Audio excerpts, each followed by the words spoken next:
joining me for another monthly wrap-up video. I have to start by genuinely saying thank you so much for your support on the last video.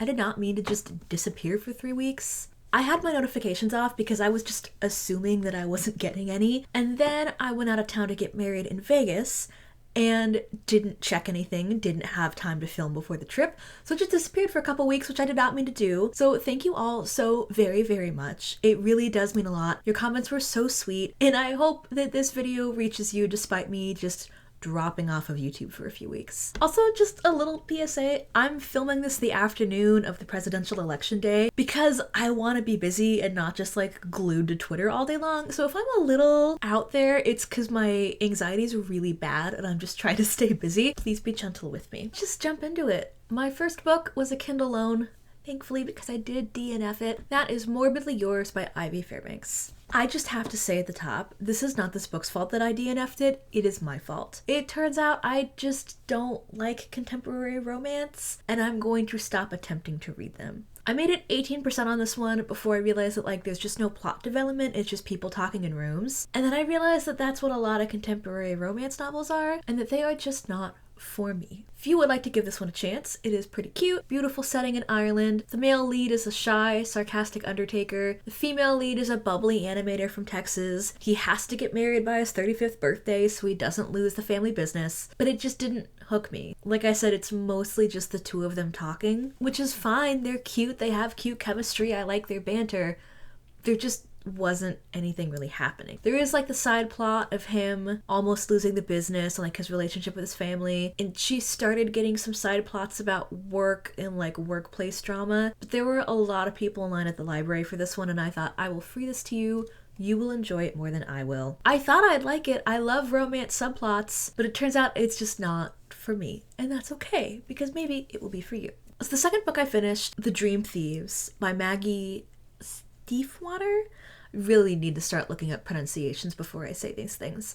This is the second book in the Raven Boys series, and I think I liked it. I did finish it. In broad strokes, without spoilers, the series is about a handful of boys at a fancy boarding school in, I think, Virginia. Can you tell that I finished this book at the beginning of the month and then wrote the script yesterday after I got back from Vegas? So, fancy boys, fancy boarding school, and also a girl who is not at the fancy boarding school. She's local. Her thing is her whole family is psychic except for her. Her power is that she makes their powers stronger. This ragtag group of friends is searching for a very long dead Welsh king named Glendower, who for reasons that they keep explaining and I still don't really understand, they think is buried nearby.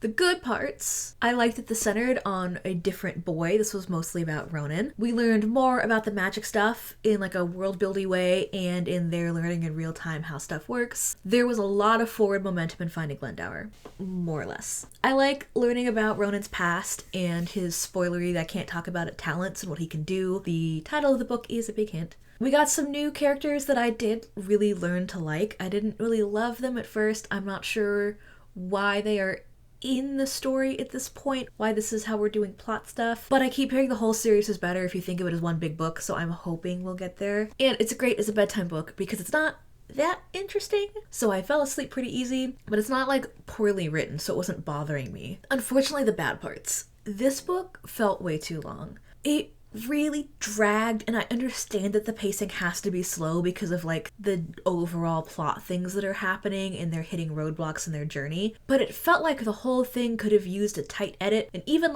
some scenes felt like they just dragged on a little bit too long. I'm fine with having scenes not only advance the plot. Give me big room descriptions, describe your food and drinks for me, tell me what that cute boy smells like, but there is a certain point where I'm okay, nothing is happening here. We're not doing anything interesting. We don't need to advance the plot, but I do need to be interested in what's happening. I am giving this grace.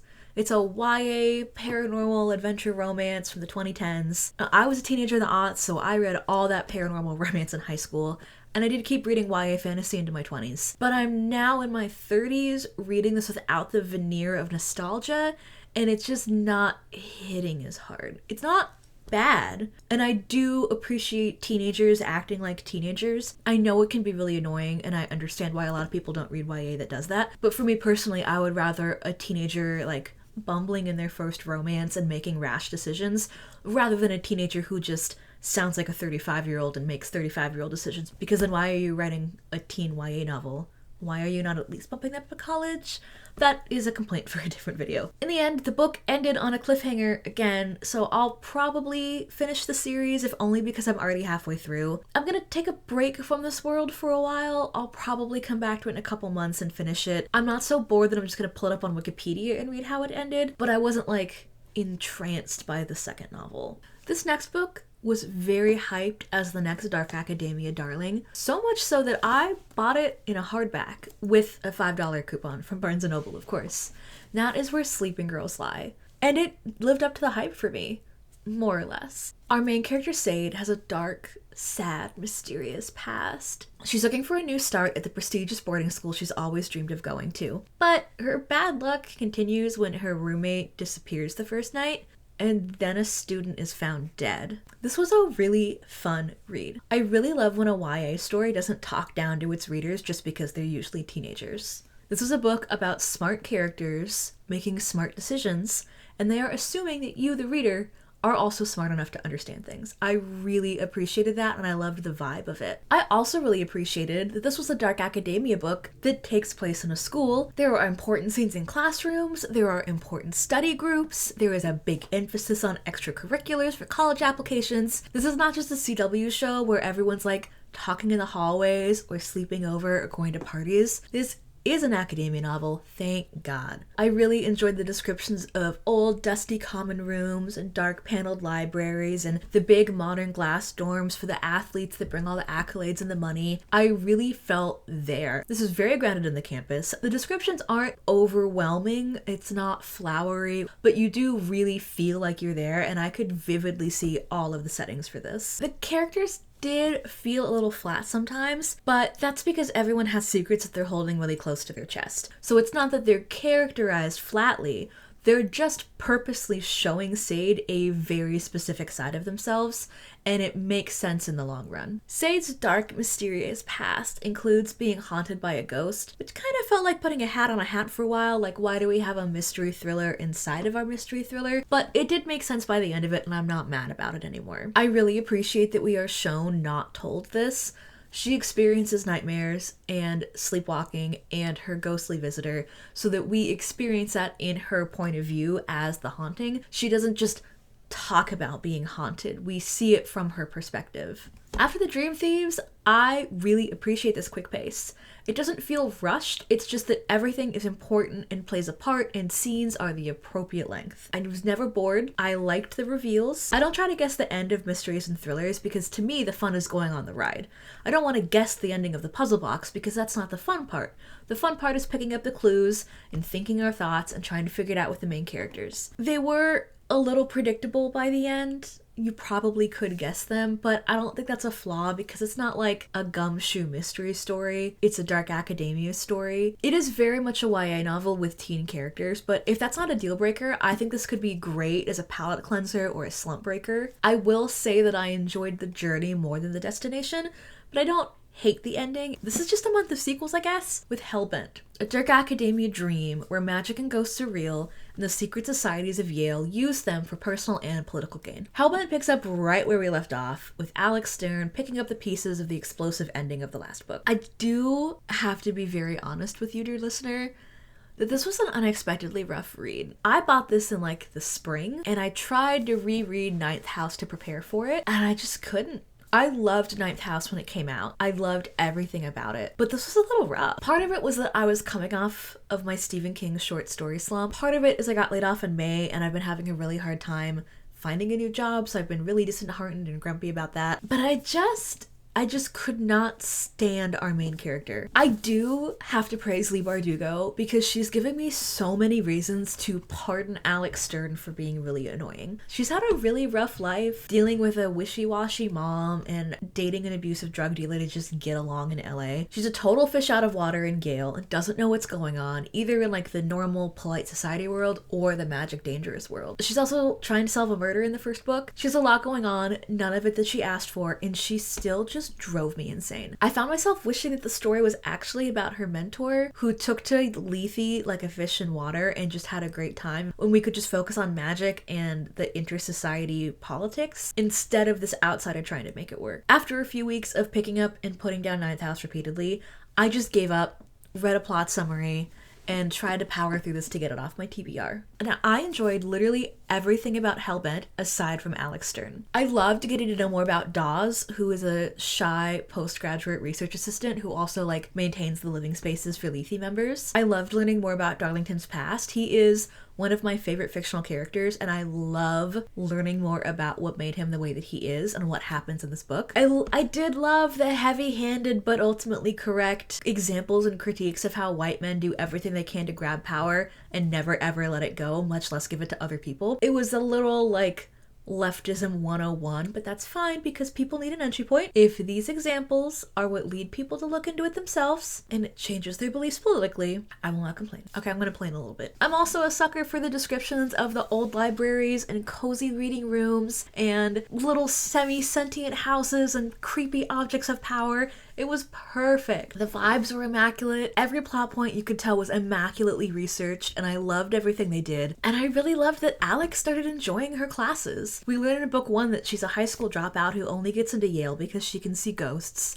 In the secret society, Lethe needs someone that can do that. Now that she has the housing and the money and the security that she needs to survive, she stops focusing on survival and starts to really enjoy her classes. She realizes that she really likes to read old literature and debate it with her classmates. She begins to see a life after college where she can use her degree to live a better life than she ever thought she could. I think the world would be a better place if everyone had a solid education tailored to their learning needs. And that would dovetail into the other themes of this novel really well, but unfortunately another seedy guy from Alex's past has to come in to be the villain. I understand in the grand scheme of things, and like plot building wise why this happened, but I feel like there could have been another way to get us there that I would have enjoyed a little bit more. I also just have to say as a side note, whenever we talk about Alex in LA and she mentions the LA River, or that like she has to wash off after something that happens in book 1 that's a huge spoiler, she washes off in the LA River, and I roll my eyes so hard that I see the brain cells in my brain dying because there is never water in the LA River. Not even enough to wash off in. If there's enough water in the LA River to wash off in, there is a catastrophic flood and you will die. I grew up in Ventura County, which is just north of LA. Side note, the Cassandra Clare's, I think it's the Lady Midnight ones, takes place in LA, and while they're my favorite of the Mortal Instruments series,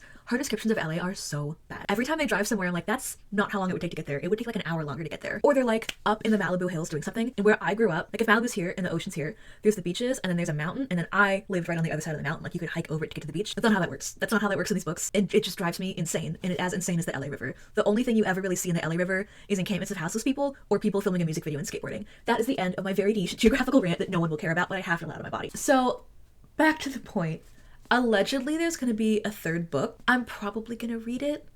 Someone bought the TV rights to make a show, and I'm absolutely going to watch it because it's going to be beautiful. I just love the setting, and I love every side character, most of the side characters. And I wish that we focused on that instead. Please, please give me a prequel about Darlington, please. We have another sequel, that is The Wonder Engine by T. Kingfisher. I don't think a month has gone by in the last like 6 months that I have not read a T. Kingfisher novel, and it will continue. So The Wonder Engine is the sequel to the Clock Tower War, the worst word and title I've ever seen, and you do not want to hear how many times it took me to say that properly. Our main characters are Slate, a master forger, Brunner, a skillful assassin, Caliban, a former paladin with just a little bit of a dead demon lodged in his soul, and our beloved learned Edmund, a scholar. Our lovable band of ragtag misfits are off to save their home country or literally die trying. This is part 2, with it's really just one big story, so this picks up exactly where the last book left off. It's great. I know I sound like a broken record when I talk about T. Kingfisher, but if you like Dragon Age or Baldur's Gate 3 or the Divinity Original Sin, just any RPG game, you will like T. Kingfisher fantasy. The heart of these books, especially this one, is just a group of lovable misfits who are thrown together to do something important, and watching them build a bond and become friends and do the lovable party banter, and I love it with all of my heart. The Wonder Engine also has one of my favorite romances of all time, which I know is a bit weird coming from me having a bad time reading Morbidly Yours. It's just such a beautiful slow burn and such a will they won't they. I don't usually love a romance subplot when you're in both of their POVs, but this one was just delightful and funny and sweet, and it hits. There's also no smut. Thank God. I have no moral qualms with smut, and I wish that I liked it so I could read the books and get all the cute merch from Book Talk stuff. It's just not what I come to a novel for. I want a slow burn, fade to black, and then I'm good. And this has it. I'll also say this is like the closest to cozy fantasy I could ever get. Yes, by our powers combined and the powers of friendship, we do save the world, but the book isn't really about the power of friendship. There's still a lot of conflict between party members, literal fighting between them, blood and gore, and like a dash of body horror, so I wouldn't describe the novel as cozy by any stretch. The friendship and the growth and the bonds are still the core of the story. It's like Lae'zel learning about Faerûn and realizing that maybe the Githyanki aren't right about everything after all, and maybe she does begrudgingly learn to love Shadowheart and Karlach and Will and Asterion. And it does feel like curling up in a big warm blanket with a cup of tea. So that's as close to cozy as I will call it. Kingfisher is obviously a master of fantasy in a way that you can only do when you have read a lot of fantasy novels yourself. She once again takes these tropes of like the noble paladin. Okay, but what if the noble paladin got possessed by a demon and that demon is still a little bit kind of dead stuck inside of him? What would that do to him when all his life he's been a paladin for good and he can't do that anymore? How will he deal with what happens when he was possessed? What does he feel like he deserves now that he's a good person who has done very bad things and has to live with the consequences? So you get these twists on tropes that you can't make if you don't deeply love and appreciate the foundation for it. I have a hefty TBR right now, as you're about to see, but I will read the second Paladin's Grace novel sooner rather than later. Let me set the scene for this one. I am in Las Vegas for my wedding. We splurged on a room with a balcony so I would have somewhere to de-stress and sit and read with some fresh air and a nice view. After asking TikTok where to start with Brandon Sanderson novels, I had brought Mistborn with me. I had this book come up on my library and I was going to have it as my bedtime Kindle reading, but just like when I read Such Sharp Teeth, I could not put it down. It's not that the plot is that much of a page-turner, it's just compulsively readable. And this is Black Sheep by Rachel Harrison. So our girl Vesper, 23, working a dead-end waitressing job at a shitty chain restaurant, very a la Jennifer Aniston in Office Space. She accidentally spills hot cheese sauce on a customer and is immediately fired for it. She comes home to a mysterious wedding invitation for the wedding of her beloved cousin and her childhood sweetheart. She has no friends and no job, so she decides, fuck it, let's go see what's going on. We learn that she left a religious cult at the age of 18, and this is her first time coming back. She's picturing in her head the thing we've all pictured.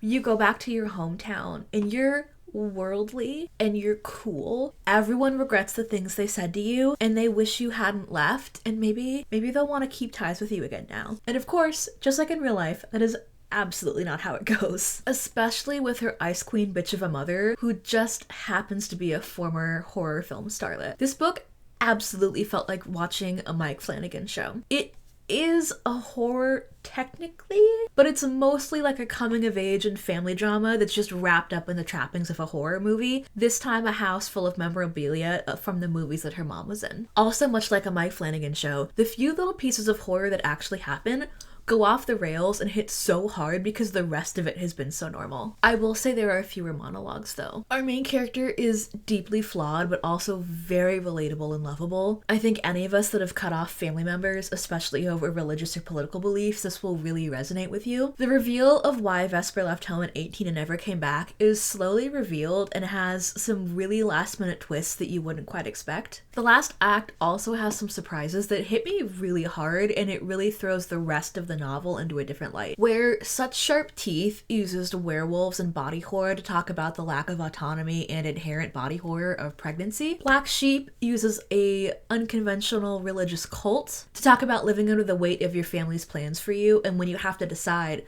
are you going to live up to them or are you going to break away and do your own thing? It doesn't beat you over the head with morality, it just uses the setting of a remote cult to explore these family themes. If you've read the book, you know I am talking very delicately around a huge reveal that you just need to experience for yourself, but it's such a huge spoiler that I can't talk about it. It's fun, it's lighthearted. This is again great for a reading slump breaker, or maybe if you thought that you want to get into reading for the first time or again, again, but you don't want something heavy or boring or dense. Such Sharp Teeth and Black Sheep are really great starting points, and I'm about to devour everything else that Rachel Harrison. Our final book for the month was incredible. I finally got my grubby little hands on Yellowface by RF Huang from the library. So I haven't read the Poppy War trilogy because I hate war stories. If you're like Rachel, I can see your Star Wars books in the background.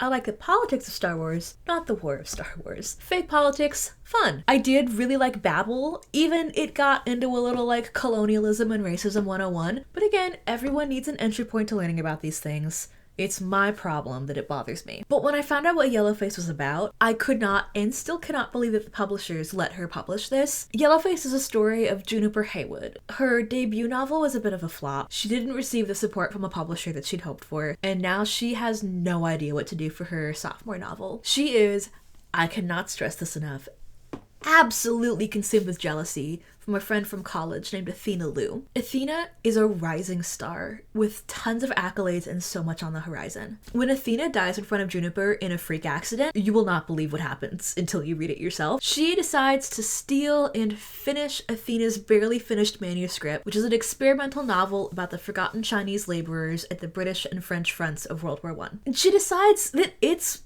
what Athena would have wanted. Like, what writer wants their last novel to be forgotten, or worse, published incomplete and just terrible? It's what a good friend would do. And after all the editing and finishing her half-written scenes and, fixing a few things where all the white people are just absolutely terrible, Juniper put at least 50% of the effort in that Athena did. And, it was just the shell of a story before, and Juniper's really fleshed it out and finished it herself. She's done most of the work at this point. And no one knew Athena was working on this because she was so secretive about her elaborate writing techniques, typing away on her actual vintage keyboard and handwriting everything in only Moleskines. So Juniper's been really struggling with what her sophomore novel was going to be, and her agent really won't stop bothering her about it. So publishing this book is really the perfect timing for her and what any good friend would do. It has nothing to do with the fact that her career is struggling because she's a boring, brown-haired, brown-eyed white girl. Athena only made it big because she had such a marketable backstory. She's Chinese and grew up internationally. Her family in China has a tragic backstory. Plus, she's beautiful and so smart and insightful in interviews. Juniper just needs a big break. That's all she needs, is a big break to have the support that Athena had from her publisher. And if that involves the publisher floating her of going by her middle name, so have a more racially ambiguous name of June Song. And she just happens to look really tan in her author photos, and it was really bright outside, so maybe she's squinting a little. So what? June can't control what conclusions other people jump to. That's their problem. That is the tone of the novel. That is in June's head the whole time. I was dying laughing. It's so laugh out loud funny. I was reading this on the plane and had to stop myself from verbally laughing at things. June is just the stereotypical neo-lib white lady. She goes to a Chinese restaurant in DC's Chinatown, immediately complains about the smell. And when she tries to talk to a guy working there, she thinks, quote, "His English is a lot better than I expected. His accent is heavy, but what kind of new English speaker uses the word simulacrum?" And this is after he'd already said that he's from Maryland. She's just...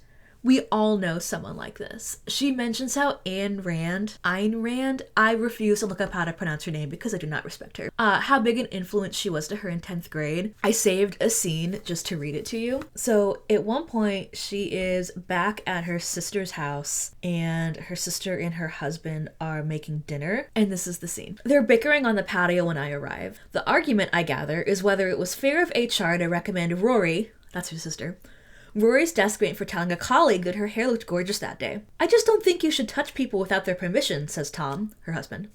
That's an etiquette thing, not a race thing. "Oh, come on, it wasn't like she was, assaulting her," says Rory. "It was a compliment, and it's so crazy to call Chelsea a racist. I mean, she's a Democrat. She voted for Obama." They're not written as jokes, but we have all met and talked to people like that. I know that I'm a white woman complaining about other white women. I work really hard to not be that person. It's just These little things pop up so often. And June does such a good job of convincing herself in real time that she's a good person no matter what happens. It's amazing. I just kept audibly laughing and then turning my Kindle around to make my husband read these things so he could also laugh. You will enjoy it and you will still find it funny even if you're not like super politically plugged in. But the jokes are so subtle that unless you have a bit of Twitter brain, you might not catch all of them. And if you don't have Twitter brain, that is for the best, and I am frankly very jealous of you. So much of the book is about Twitter though. Like, June is doing well and meeting the career goals that she's always had for herself, and she's just glued to Twitter the entire time, which, you know, might have made me realize some things about myself. I, again, cannot reiterate how much this is election day and I'm doing this instead of looking at my phone all day. This isn't really a spoiler, but I appreciate the way that RF Huang as June tells the story, because we're in June's head the entire time, and it is a little stream of consciousness just because you're like living in June's head from moment to moment watching these things happen to her. And I love the way we unroll who Athena was after her death too. Like, no one's really a good guy in this book. People are absolutely worse than others, but everyone is very multifaceted and nuanced, and I appreciate the way that that story rolls out. It was also very fun reading author interviews after this, because these are very much lifted out of things that she's actually heard said or experienced herself. And apparently, if you were in the publishing industry, you absolutely know who some of these people were, and I am dying for that hot gossip. So, rambly point is 10 out of 10. This was so enjoyable, especially if you're kind of on Twitter a lot and you know a lot of the political stuff and like the political memes. It was just so enjoyable. 10 out of 10, do recommend. So since I spent most of October applying to jobs, not getting jobs, and getting married, I didn't craft anything this month, at least to finish it. I've been chipping away at the Witchy Stitcher's Stephen King cross-stitch pattern. It's like his house, but it's not done yet, so I don't want to show you. I also made 3/4 of a sweater and then hated it and tried to rip it all out, but I hate the yarn I'm using. It's a Caron Cakes macchiato cake, and it's a mess, and so I'm working on a different sweater with that yarn, but I also still hate it, and I'm not sure if I'm gonna finish it. So instead of what I crafted this month, I had some insane, once-in-a-lifetime, magical, good karma payout style thrifting hauls for books. So we're gonna show off what I got instead, because I have nothing else to show you. I do have new patron cross-stitch patterns, but I did technically make them a couple months ago. If you're watching this on my Patreon, you are watching this early. Congratulations, thank you. You can join for free to get these videos a couple days early, and you'll also get notifications for when my new cross-stitch patterns go up, or if I have anything cool going on, like new stickers coming out. So thank you if you're one of those. That's enough of a plug. Here are the books.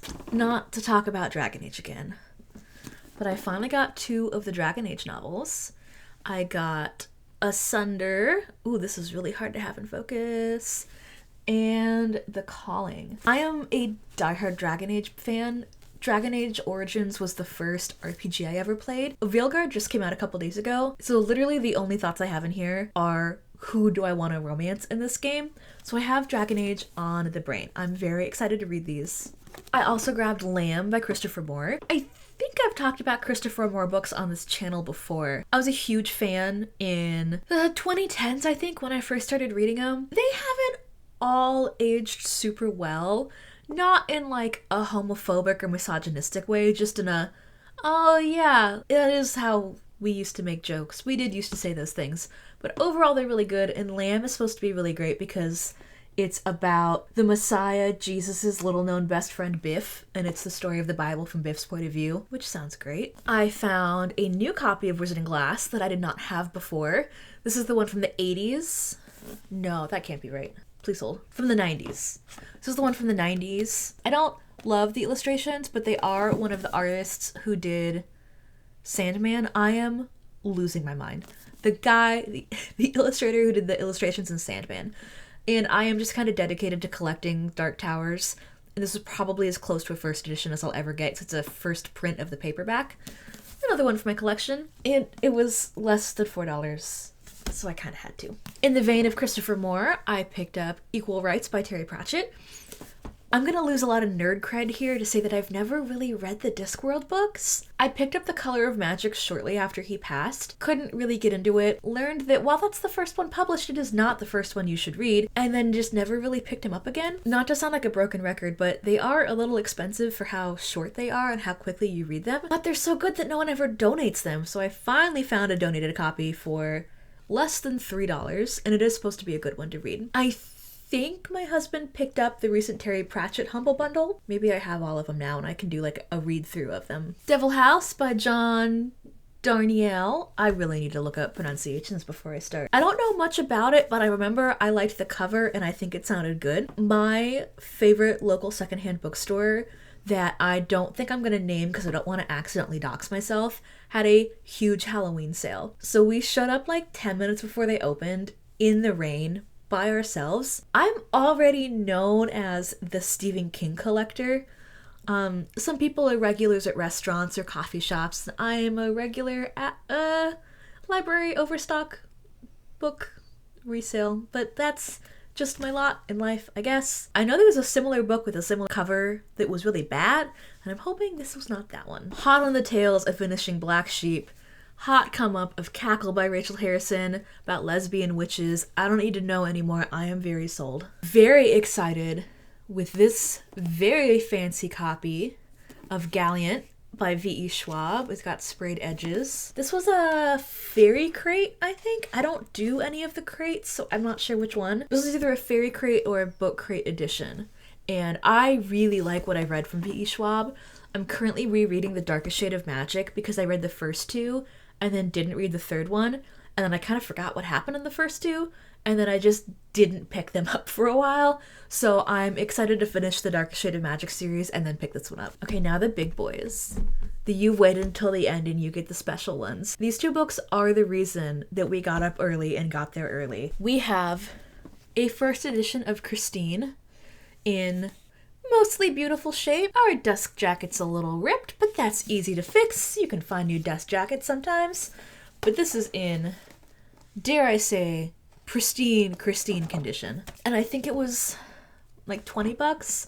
They have a membership program that, like, duh, of course I'm a part of because the money goes to the library anyway. So I got like 15 or 10 or 20% off of these anyway. In the big boy, my new prized possession. Can I get a little commotion for the dress? A first edition copy of It. If you follow me on Instagram, you will remember that last year, around this time, the Powells at Cedar Hill had a first edition copy of It for $200. And I did not want to pay $200 for it. I cannot in good conscience have anyone spend $200 on a book where I will never read this copy because this is older than I am. And so I waited. And it came to me. This was like $40, so I think I paid like $30 for it. The top has the beautiful little old book speckles, but the sides and the bottom are pristine. In the middle is beautiful, and I am just so very, very pleased that I have this. It was worth being perceived. There was eventually another woman that showed up, and then another woman after that, and they like ran for the romantasy, and I went, please enjoy it. I will take the horror. You take your romantasy. We are not in competition here. That is for you. This is for me. I am not a threat. Enjoy your romantasy. One of them did get the first edition copy of Our Crooked Hearts that I wanted because I have the other 3 books from Melissa Albert in that beautiful soft touch velvet that doesn't have a slipcover. But I didn't get Our Crooked Hearts because I didn't know if I wanted it, and I did really, really like the book. But I let her have it because I walked in and made a beeline and went, these two please.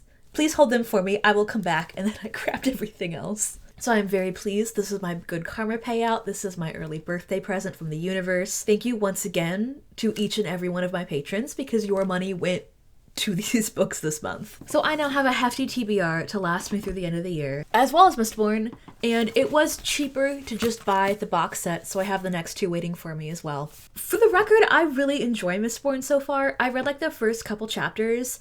The prologue had me. Like, man, buddy, I'm in. I understand what we're doing here, and this is for me after all. I just didn't quite have the attention span, what with the out-of-state wedding, and then just being really tired. I used to love Vegas. When I lived in California, I'd go all the time. And boy, am I not 22 anymore. Wow, I was so tired. My body was not used to the lack of humidity. I was just falling apart. I've never felt kind of sick on a vacation before. I would not recommend it, but the wedding was fine. Everything turned out great. I didn't really get pictures or video, so it's not like I'm holding out on you. I just tried not to be on my phone very much. And since I film everything on my phone, it is nigh impossible to vlog in public. So I'll probably have like a couple Instagrams and TikToks from the photographer's photos, and that's like it. I'm also assuming that you don't actually care. Kind of like when someone talks about their dream, it's a lot more fun for them to talk about it than for you to listen to it. So who knows if this part will even make the cut. Anyway, thank you all for being here. Once again, I am here for your video ideas, so please drop them in the comments if there's anything you'd like to hear from me. If you do want to hear about my wedding after all, I would love to talk about it. And I hope to have another video out, if not next week, then the week after. Please like and comment and subscribe and make me work instead of just playing Dragon Age all day. Okay, I love you. Bye.